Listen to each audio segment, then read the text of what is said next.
Welcome to this week's live. We are talking about a Reddit post that I found a few months back, and it was a gold mine of people pleasing um, comments. The original commenter said, "Please just help me understand why people pleasers are disliked." And so I want to go into that today. And I would love to know if you're here live, where you are coming in from, what your name is. That would be great. If you can start the chat with me, that would be awesome. And if you have questions, please feel free to put them in the chat, and I will be glad to answer them the best I can while we are here live. I love doing these lives. I do them every Wednesday at 1:11 p.m. Central Time. So join me every Wednesday. I'm going to do them through the end of the year. I'm committed to doing that just because I love being able to comment back to you in real time versus you may be commenting on a video that I've posted and then I respond, but it's not in real time, right? So I love being able to comment back to you. So this Reddit post that I found, again, she said, "Please help me understand why people pleasing is so bad." And she was coming from, I believe, a very genuine place. She didn't understand why her being so nice was such a bad thing and why people were maybe coming down on her. Obviously, I don't know her. I don't know her situation. I don't know her age. And I took the comments, the responses to her original question, and I took all of the comments from that Reddit post and I put them into a Google Doc, and it was 29 pages long. So there was, like I said, a gold mine of information. And I broke free of people pleasing about 7 years ago when I was 55. And so I have been on this journey now of figuring out what caused me to people please. What did I gain from doing it? Gain, right? What were the gifts of people pleasing? What what were the negatives? What were the drawbacks? And so I'm going to go into some of the things that came out of this Reddit post, and like I kind of just congealed it all together into 5 things for today that we'll talk about. And again, if you have comments, please put them in the chat and or questions, and I would love to answer your questions. Again, I would love to know where you're listening from right now. So if you could put that in the chat, that would be awesome. So again, 29 pages, and I distilled it down for today into 5 main points that people were making about why people pleasing is so bad. And again, that was her question. Please, or her statement, please just help me understand why people pleasers are disliked. Oh no, I don't have water with me. um, so hopefully my voice will stick in there. She ended up editing the post and she said she made 2 edits at the very beginning of the post, and she said, "It's a bad thing. You convinced me." And then edit number 2, "Please stop. You made your point." So people were getting pretty, I don't think anybody meant any harm, but they were getting very direct about how people pleasing has impacted them. Either they were a people pleaser, the responder, they were a people pleaser, and they were explaining to her how it impacted their life, or they had friends who were people pleasers and they were talking about how negatively that impacted their friendship, and them seeing this person spending their time bending over backwards for other people. And again, I am speaking from experience as well. I lived this for, 50 years of my life. So the first thing that someone said in the comments, in the responses to this person on Reddit, was that people pleasers come off as fake to a lot of people. So people pleasing, even though from a people pleaser standpoint, it doesn't feel fake. It feels like we're being nice, right? And we're putting other people first. And I talked about this in other lives that people we are taught to be this way, right? We don't get to a point in our lives and we say, "Oh, I'm going to start people pleasing." We're taught to be people pleasers. If you're just coming in live, I would love for you to put in the chat where you're coming in from, um, and can you hear me? Because no one has put anything in the chat yet. So, can you hear me? Are you out there? Am I actually live? It says I am. Um, and hopefully the chat is working. I put a comment in there. So people pleasers come across as fake to a lot of people. It feels fake and untrustworthy. And we think that we're just being nice, that we're doing what we were taught, and especially as women, right? That we were taught to be the caretakers, the nurturers, the problem solvers, the make sure that your friends like you and that you're nice and that you people please, right? And I asked my mom a few years ago if she what a people pleaser was, and her response was, it's someone who makes other people's lives better. And in that moment I recognized, oh, now I know where my people pleasing came from, right? She saw it as a good thing. And I think a lot of us who were taught to be this way do see it as a good thing. But in this Reddit post, they were talking about how people pleasing comes across as fake. When we always agree, when we avoid saying no, when we shift our opinions or our thoughts to line up with other people's opinions or thoughts just to be liked, this other people can recognize that when you're not being genuine. And it makes people stop trusting you because they don't know whether they're getting the genuine answer from you or opinion from you, or whether you're just saying something to satisfy them. And over time, people don't like that. And I'm going to talk about, except for one set of people, and I'm going to talk about that in a little bit. Um, when we people please, other people don't know where we really stand because we don't tell them where we really stand, right? So our kindness, what we view as kindness, starts to feel shallow, um, or like you're just saying what they want to hear. So for a woman in particular, again, men can be people pleasers as well, but I have found that it's much more common in women because it's how we were taught to be when we were young. But for a woman who prides herself on being genuine, realizing like these responses in this Reddit post made the person who posted it open her eyes and realize that this genuineness really isn't genuine. And you could tell that this was a painful wake up call for her.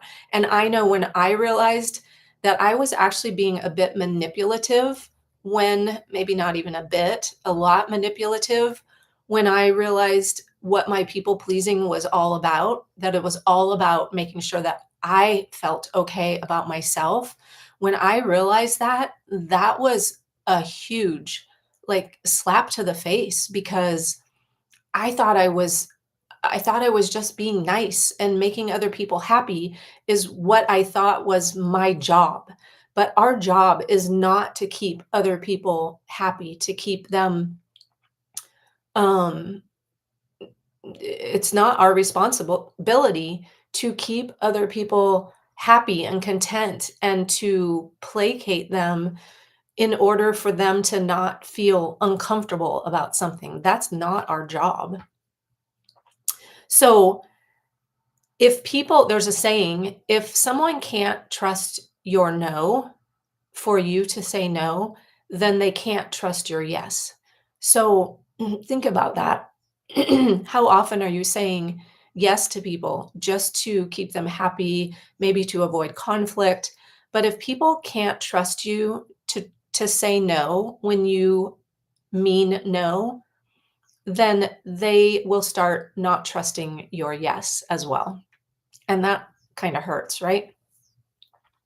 I still don't see any people in the chat yet. If you're here, I would love, maybe you're watching on your phones, and I know it's super hard to chat. I can never figure out how to open up the chat on my phone. So the second thing that came out of this that someone said in the responses was, if you have a hard time saying no, it tells me that you have no boundaries and you let people walk all over you. So we teach people how to treat us, right? And that's what this person responding to this Reddit post, and that's what we're talking about today. Someone posted in Reddit, please just help me understand why people pleasers are disliked. So I'm talking about the responses, the 29 pages in a Google Doc of responses to this person's post. And she went on to say things like, she listed out why she didn't think people pleasing was bad. And she said things like, I'm more or less totally open to anything. Making others happy makes me happy. I would never want to upset anyone unless they provoked me, and no one should. Even if I don't want to do something, that's fine. It's not a big deal. Sometimes the relationship requires sacrifice. So she was genuinely thinking that people pleasing was a good thing. And again, she probably was taught to be a people pleaser, to put other people first, that if she put herself first, that she was being selfish, right? We were taught these things. So someone responded and said, if you have a hard time saying no, it tells me you have no boundaries and you let people walk all over you. So we teach people how to treat us, and struggling to say no or always defaulting to, it's fine, right? That creates resentment.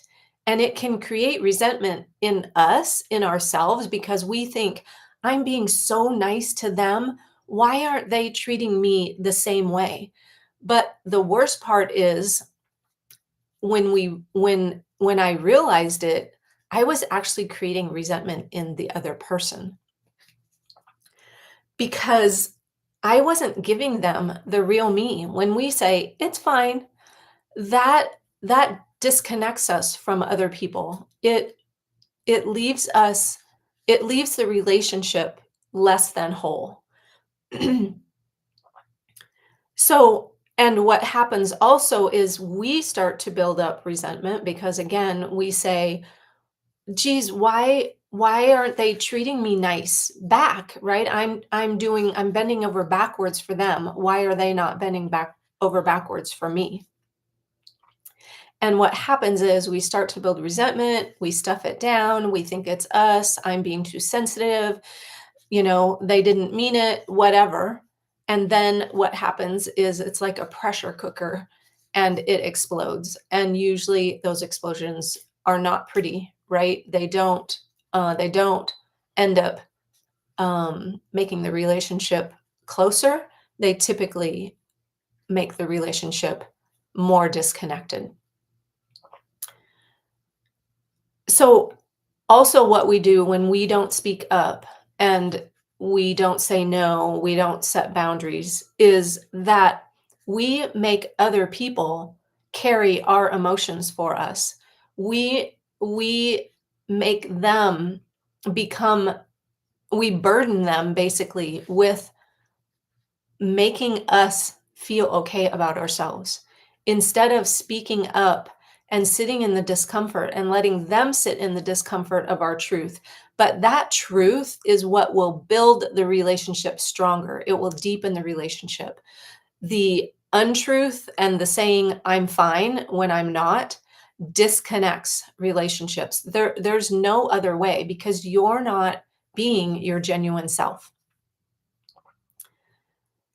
And this, when we don't set boundaries, when we don't say no, when we don't speak up for ourselves because we think we're being nice, this actually trains people, even the good people, to always expect us to go along.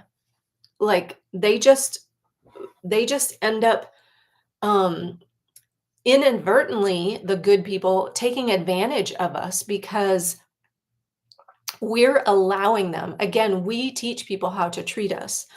And every time you say it's fine when it's not, you're handing someone else the steering wheel in your life. You're allowing them to take the reins. And that brings me to, I said a little bit earlier, and if you're just joining live, we're talking about a Reddit post that I saw where someone was genuinely asking, please help me understand why people pleasers are disliked. And there were 29 pages in a Google Doc that I downloaded to study it, of responses to this person. So when we don't speak up, when we don't set boundaries, what happens is that toxic people are drawn to us. And so another response to her was, narcissists are drawn to people pleasers. If you're ever in a relationship with one, you'll find out whether or not you're a people pleaser and why it's bad. And I have lived this more than once with a toxic person, with a narcissist. So our people pleasing basically puts a target on our back that says, take advantage of me. I will allow you to take advantage of me. And these kind of people who don't have other people's best interests in mind, who, and I'm not saying that we all need to put other people first because that's how people pleasing gets us in trouble, right? Is we never put ourselves first. So I'm not saying I can't, I lost my train of thought. But these narcissist users, toxic people, they love people pleasers because they can take and take without pushback. They know we won't push back against them. Um, so selfless to self yes. Thanks for putting a comment. When we aren't being who we really are, relationships are really superficial. Exactly. The trick is knowing who we are first. This has been my work for the past couple of years. Yeah, absolutely. Husband number two to a T, she said. So she's talking about apparently the narcissist, right? That they're drawn to people pleasers. And women in midlife, if you're listening to this, we often realize too late that our niceness was a magnet for those people. And it wasn't a fun experience to realize that I had married a narcissist, but it 10 months later, when he stormed out in a rage on New Year's Day, that was the brick to my head that I needed to actually realize that I was the common denominator in all my relationships. And I had attracted him to me because of my people pleasing, because of my niceness, because of my always wanting to make sure that everybody else was happy. And I always, what's the word? I always acquiesced to the other person. I always diminished my thoughts, my opinions, my beliefs, my needs to the other person. And that is a setup for actually abandoning yourself. I abandoned myself over and over and over again to make sure that another person was happy, whether it was him or another relationship. So the cost ends up being anxiety, depression, decades. For decades, I neglected myself in order to keep the other person happy. And part of it was, a big part of it was because I feared rejection. And so I let everyone else, their needs, their wants, their desires, even when it was a bit abusive, I let them run the show. And when I say abusive, I'm talking about, abusive words, abusive languaging, emotional abuse. It never was physical abuse, but it wasn't far from it. I believe it was not far from it, because these people are intent on having it their way, and when you don't acquiesce like they have taught you, then, the anger and the control really start to come out in them, and I saw that. I experienced it myself. I'm wondering, if selfless to self-yes experienced that as well. Once we start standing up for ourselves, once I realized that I was allowing this to happen, that is what caused him to storm out. That is what caused him to walk out. And I'm so grateful for that moment, because I don't know how much longer it would have gone on with me continuing to acquiesce to him, to let him control the every move. I stopped going to yoga, because he thought that I was spending too much time away from home, away from him. And, I put my health on the line in order to please another person. And I ended up having surgeries because of that. And I ended up in the ER after, because of the stress and the damage to my nervous system that I didn't realize in the moment was happening. I was literally emotionally, in the most part, just trying to survive.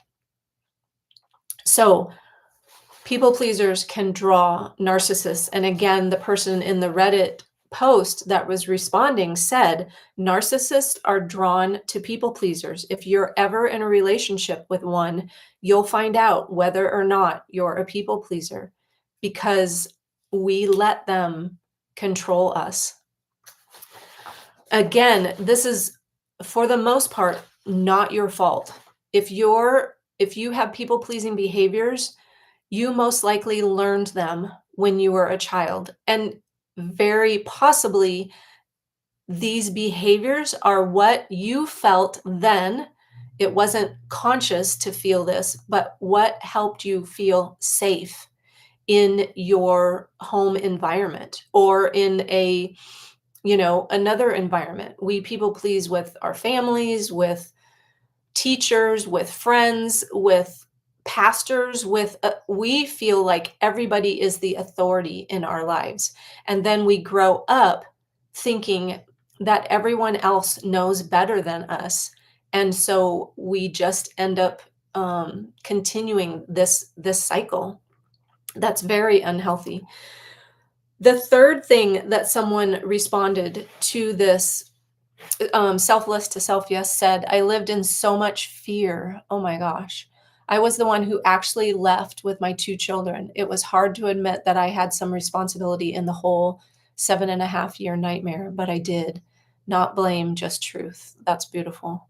But right, we maybe as a child, we had some fear that we didn't recognize, but we learned that in order to stay safe and not to be rejected out of the family unit, right? We needed our caretakers to take care of us. And so we developed behaviors and habits that kept us safe and kept us protected.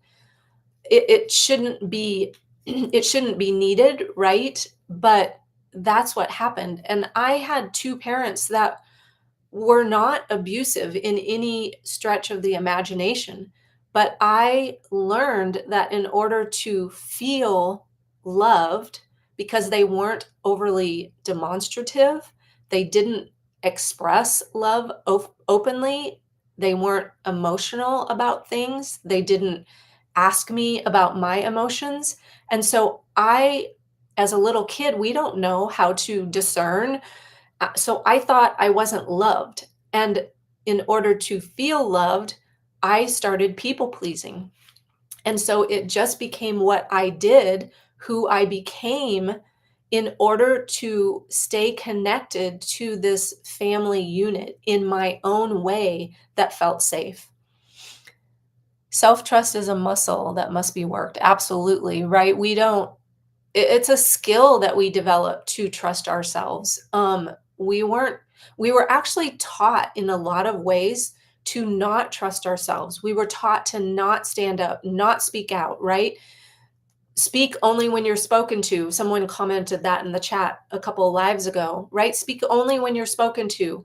Um, don't say no. Don't talk back. We were taught to not trust how we felt.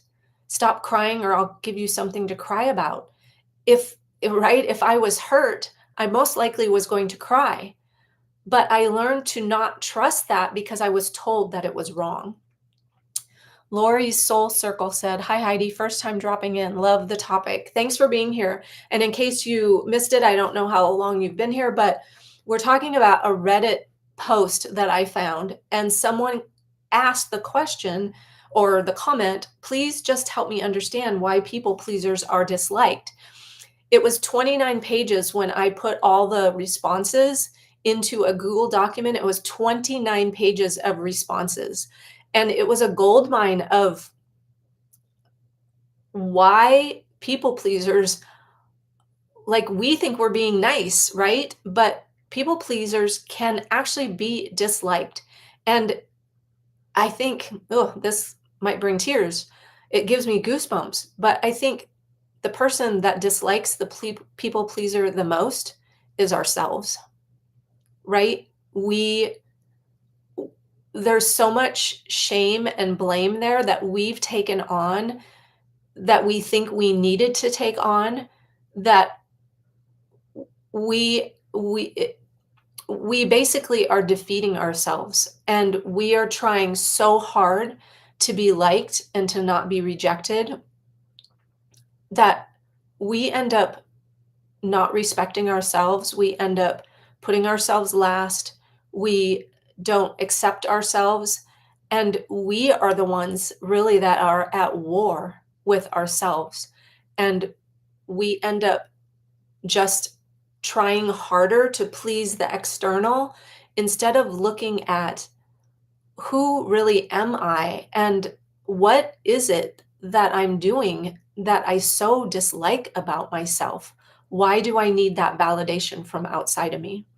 So we're talking about that. Another comment that someone put in this Reddit post was, the problem is that people pleasers do have hidden conditions. They want your attention and praise, and if they don't get it, they start to be resentful. And I talked about that a little bit already, about how we can become resentful. But what happens is people pleasers turn love, what we think as niceness and being kind, we associate that with loving the other person, and we turn that love into a transaction.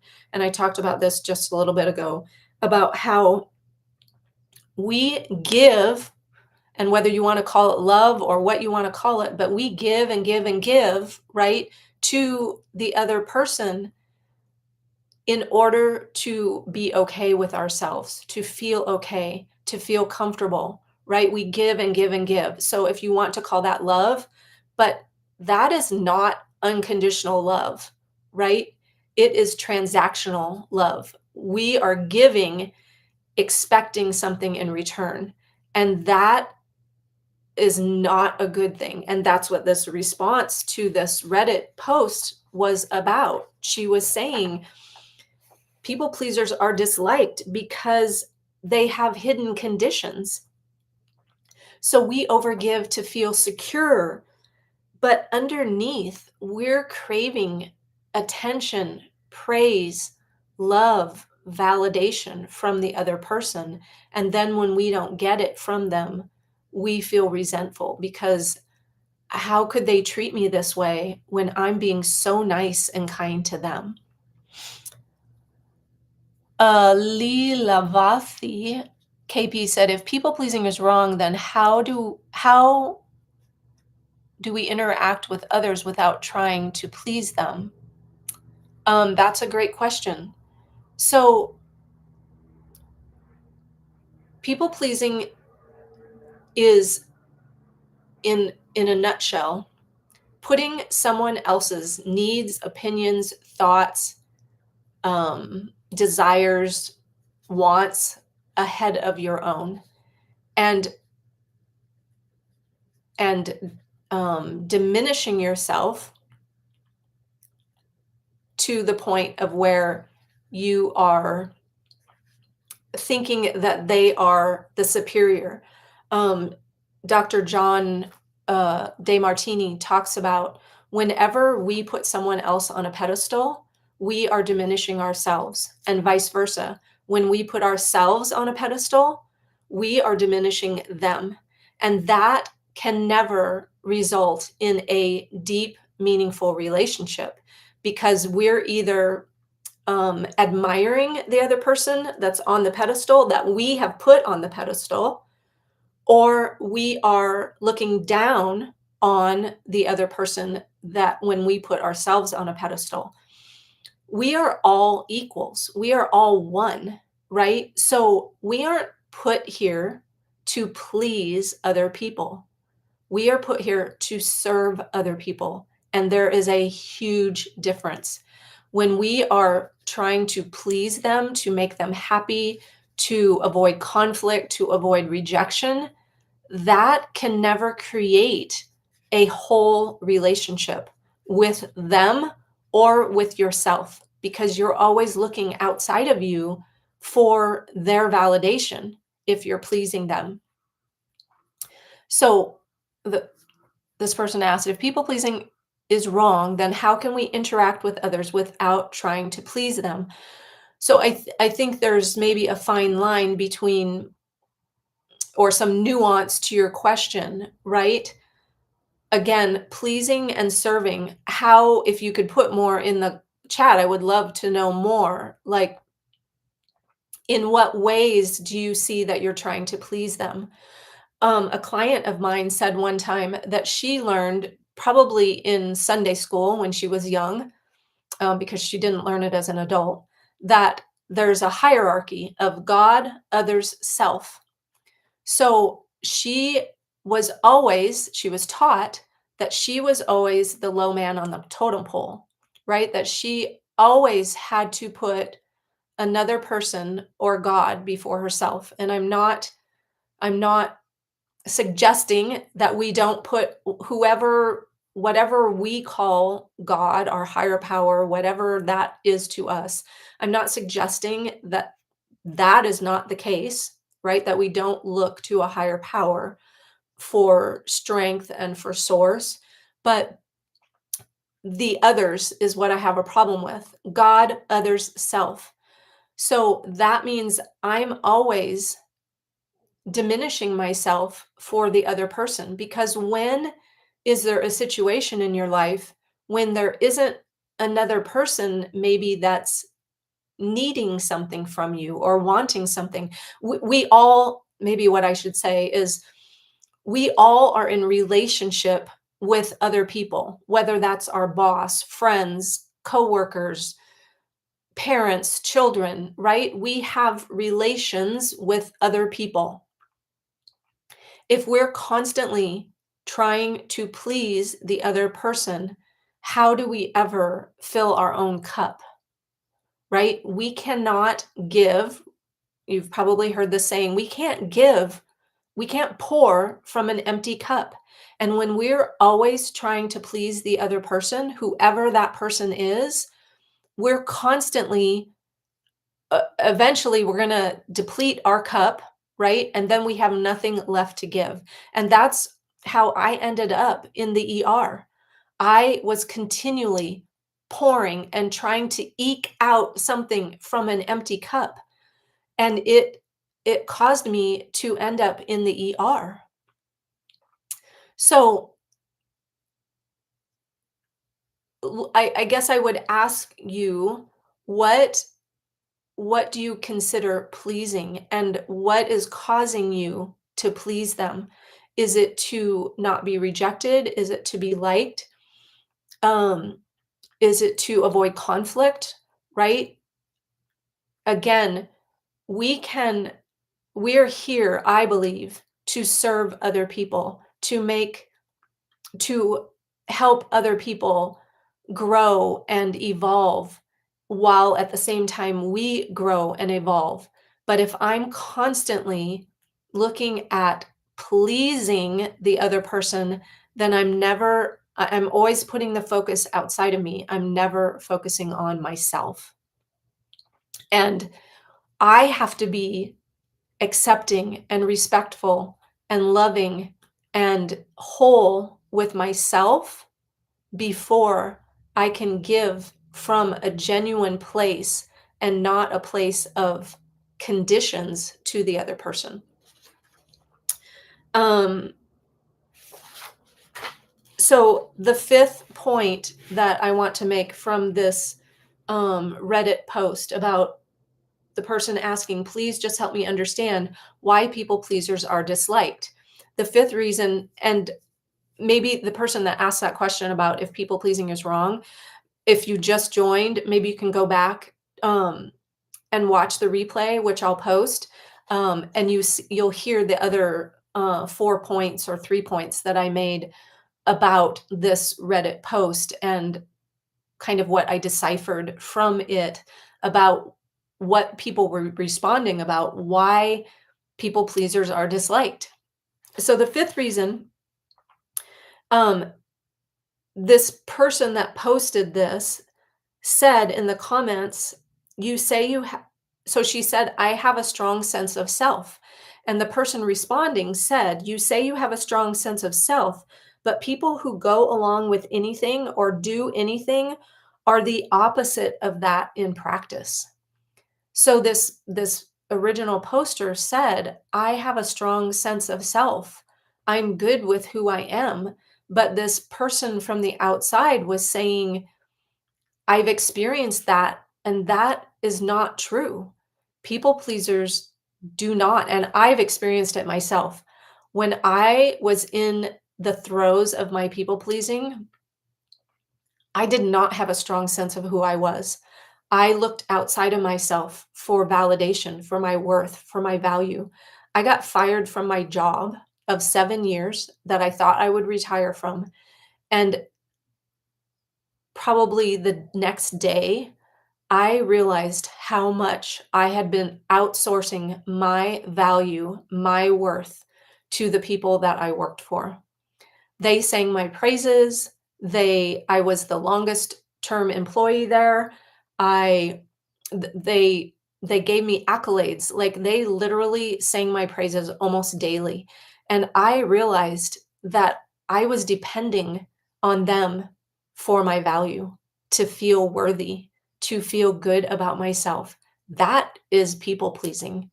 That is what this person is saying, that when we go along with anything, I did every job there at this company. Like they just couldn't believe how much I could get done. And I'm not saying that to brag. I'm saying that as a point that I bent over backwards to make sure that they perceived me as a valuable person. And I remember saying that I knew deep down logically that I was dispensable, but I also felt unconsciously indispensable. And I did all of those things to make sure that I wasn't easy to get rid of. But I was very easy to get rid of. I walked in one day and was handed a termination letter. And so we are the opposite of what we think we are in practice. Julie said, "Hi, Heidi. I think people often say people pleasing is bad, yet we are rewarded for helping others. It's a paradox." It absolutely is. Um, and maybe it takes something like what I went through and where, I just got a brick to the head, realizing that I had put other people first for so long that my health was suffering, right? So that my emotional health, I had such low self-esteem when this happened. Although I was starting, the clouds were starting to part when he stormed out on New Year's Day. We had only been married for 10 months, but it took that moment in time for me to recognize, and it was almost like a line was drawn in the sand, that I'm not going back to that person. I don't know yet how to be not a people pleaser because I had done it for 55 years of my life, but I went to work to find out. I went to Codependence Anonymous for 3 years, and realized that in or to answer your statement, I realized that I was setting them up to reward me, right? I was living on their rewards that they were giving me. That is what I thought created my value. That's what made me feel worthy, was when I was acknowledged and praised. "Oh my gosh, you're so nice. You have so many friends." I was, "You're such a great employee. I don't know how you can get so much done. You're so valuable," right? I lived on that, but I set myself up to get it, not realizing that I was living on that. That was my fuel, was getting praise and validation from other people. And so after I had this brick to the head moment, I went to work on, like I said, I didn't know how to not people please because I had done it for most of my life. But I went to work on finding out, where was this coming from? Because maybe this is a subject for another live.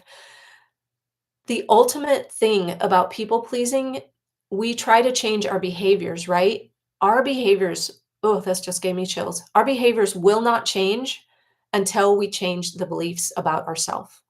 So, yeah, I just got like full body chills because I didn't recognize that. For a year of going to Codependence Anonymous, I realized that my boundaries were bad. So I started trying to say no more often, right? And I would get a little ways, I would get a little more brave, a little bit more courage the next time I needed to say no. But I kept boomeranging back because I didn't know why at the time. I kept boomeranging back to the old habit of just saying yes to everybody because I didn't want to hurt their feelings. I didn't want to disappoint them. I didn't want to cause conflict. I didn't want to be rejected. I didn't want them to stop liking me. So, for a year of going to Codependence Anonymous weekly, I couldn't get it. I couldn't figure out, why were my behaviors not changing? I was trying so hard. I was sitting in a Codependence Anonymous meeting one night, and it hit me like a lightning bolt that it wasn't about my behaviors at all. My behaviors weren't driving the ship. My beliefs were driving the ship. And that moment, I wrote it in my Codependence Anonymous workbook, that it's not about my beliefs, about my behaviors, it's about my beliefs. And I believe this new knowing will change my life. I have it written in my workbook. And it did, because then I started examining, going into unconsciously, subconsciously, what did I believe about myself? I believed I wasn't worthy of standing up for myself. I believed, because I was taught to believe this, that women shouldn't speak up, right? I believed that a woman who held her boundaries, who spoke her mind, was mean. She was a bitch. She was aggressive. Those are the three things I believed about women who spoke up. And so once I started looking at those beliefs, that changed everything. And if you want help with your beliefs, because so many times those beliefs are in our blind spot, we don't even know that we have them. Just like I didn't recognize, I've worked with therapists now, coaches, mentors who have helped me uncover so many beliefs that I didn't realize that I had.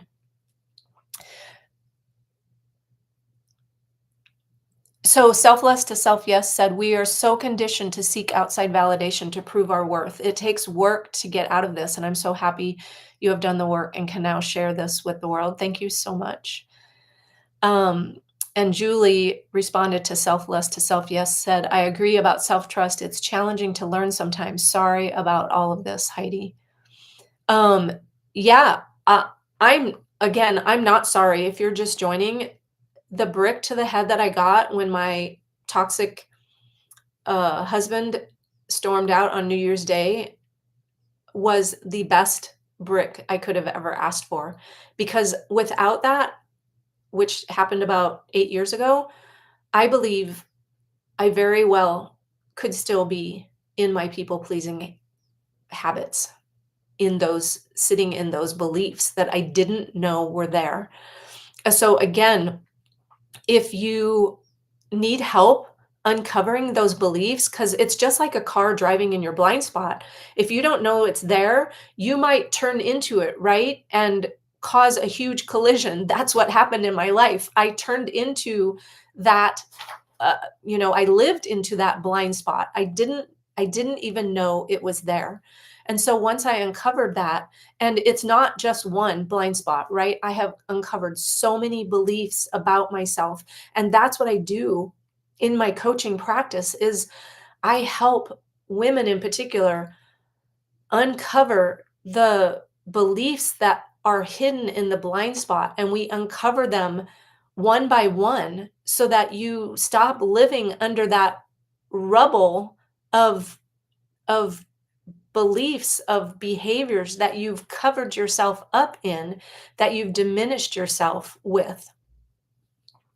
So, going back to the point, you say you have a strong sense of self, but people who go along with anything or do anything are the opposite of that in practice, right?